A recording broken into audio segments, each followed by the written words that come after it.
Ratu Gede Mas Mecaling sudah tidak asing lagi di telinga warga Bali. Siapa sesungguhnya Ratu Gede Mas Mecaling? Dari perkawinan Irenggan dengan Nyi Merahim lahirlah 2 orang anak, satu laki-laki yang satunya perempuan. Yang laki-laki bernama I Gede Mecaling dan yang perempuan bernama Nyi Tole.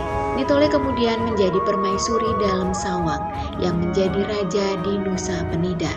Sedang I Gede Mecaling mempunyai seorang istri yang bernama Sang Ayu Mas Rajak Bumi. I Gede Mecaling sangat senang melakukan tapa berata yoga semadi di Ped. Pengastawanya ditujukan kepada Ida Betara Siwa. Atas ketekunannya, Ida Betara Siwa berkenan turun ke bumi untuk memberikan penganugerahan berupa kanda sange kepada I Gede Mecaling. Setelah mendapat penganugerahan kanda sange, tubuh I Gede Mecaling menjadi berubah.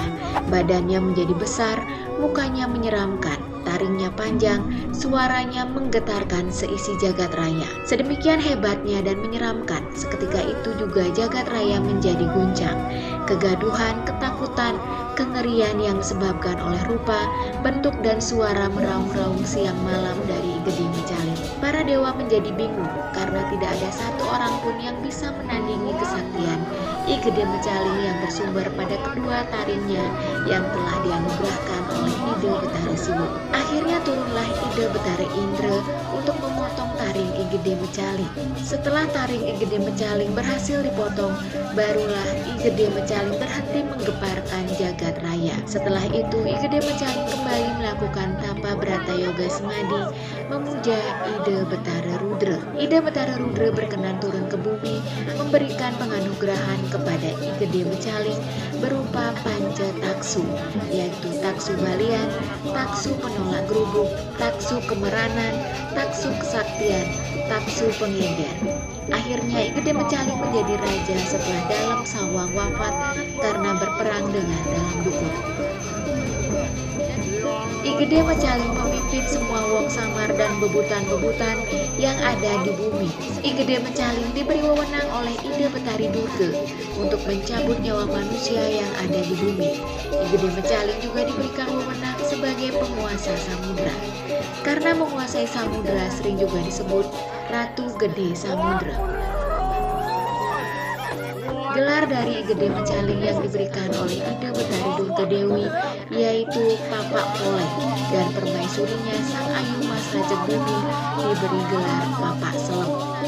I Gede Mecaling moksa di Pen dan istrinya moksa di Bias Muntik. Keduanya sekarang sebagai penguasa bumi Nusa Penida dan mendapat wewenang sebagai penguasa kematian. Maka bagi umat yang ingin umurnya panjang, sehat, selamat, dan lain-lain, memohonlah kepada beliau I Gede Mecaling yang akhirnya bergelar Ida Betara Ratu Gede Mas Mecaling. Akan tetapi karena sering ke Bali dan bertemu dengan Ida Betari Ratu yang sakti, akhirnya Ida Betara Ratu Gede dalam Ped juga mengabdi Ida Betari Ratu Niang Sakti.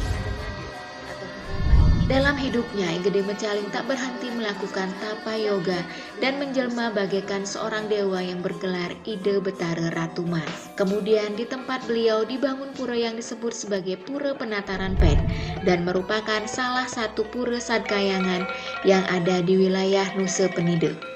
Pura ini sebagai tempat pemuliaan Ida Betara Ratu Mas dan Ratu Gede.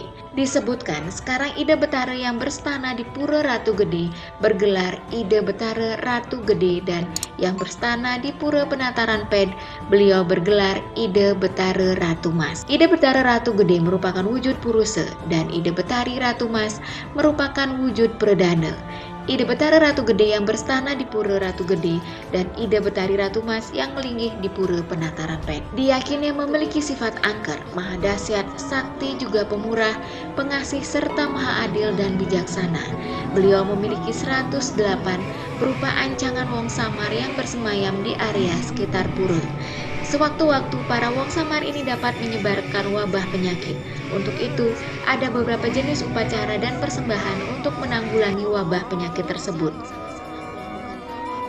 Mulai sasih kapat saat Anggar Kasih Pengempon Banjar Adat hadir untuk melakukan kegiatan ngeduk taman di Pura Taman. Tabuh rah berupa perang sate untuk menangkal penyebaran penyakit oleh para wong samar. Di samping melakukan upacara tabuh rah, secara rutin tiap Kajang Kliwon mulai sasih ke-6 sampai sasih ke-10 juga dilaksanakan upacara caru berupa bol celeng yang dipersembahkan pada bala ancangan Betara Ratu Gede, serta mundut ide tapakan berupa Ratu Gede, Ratu Mas berupa barong, ada juga berupa sesolahan yang dianggap sakral, semisal kesenian gandrung, sangyang dedari, dan memohon tirta pekuluh ide Betara untuk dilinggihkan bersamaan ngadegang ide tapakan di masing-masing perempatan Banjar. Adapun yang perlu diingat jika pemendak bersembahyang ke Pura Penataran Pen, yakni tidak diperbolehkan kencing berdiri di sekitaran area pura, tidak boleh menggunakan bunga pucuk di dekat pura, tidak boleh menyanyikan gending janger, dan yang paling penting adalah dilarang menggunakan saput poleng, mengingat warna putih hitam menyamai busana ide Betara Ratu Mas Mecaling. Peraturan pelarangan pemendak menggunakan busana poleng sudah masuk dalam perarem atau peraturan pura dan telah ada dalam Purana Pura Dalam Pen, serta pengumumannya dipasang di depan pura. Tujuannya untuk tidak memade-made atau menyamai ide Betara Pura Dalam Pen, ide Betara Ratu Mas Mecaling yang identik dengan busana warna poleng.